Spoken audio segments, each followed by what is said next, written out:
Again, I'm sitting here with Bob again, his brother Kevin, and we're sitting here with their build.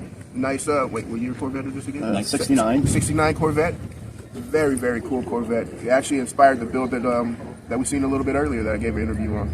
So yeah, so I'll go ahead and let the gentleman talk to us about their car. So what made you want this car then?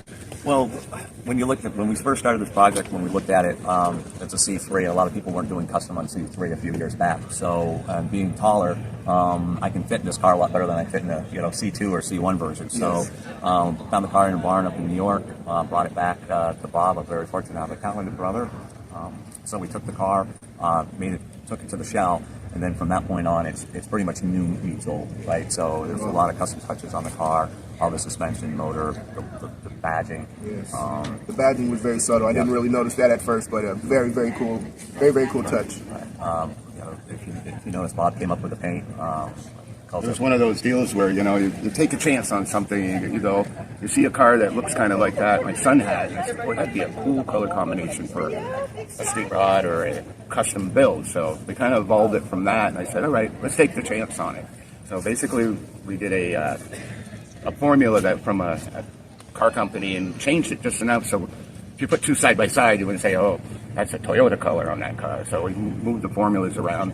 And basically that's how the color came out, and we started saying, well, we need a little touch of red, need a little touch of black here and there on it. So we basically, same concept with the interior, doing little red outlines around certain areas, just enough to make it subtle.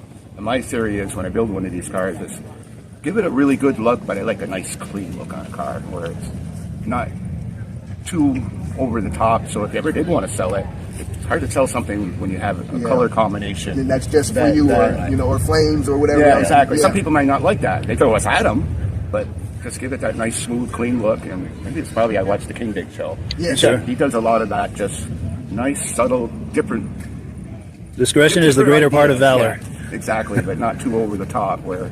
It gets sometimes they get a little out of control. Sure. Cars are. I noticed the red accents there on the vent, and then I noticed the red stripe right by the pipes. Yeah, exactly. That was just a kind of an idea. Let's try to keep everything same color combinations, and just add a couple little different things that catch people's eyes. Like we did I do a future chrome, and the red underneath the hood and stuff. That's all actually chrome that you add dye to the color, so it gives it a real chrome look. But it's also you can chrome anything with it, actually. Don't look anodized, but...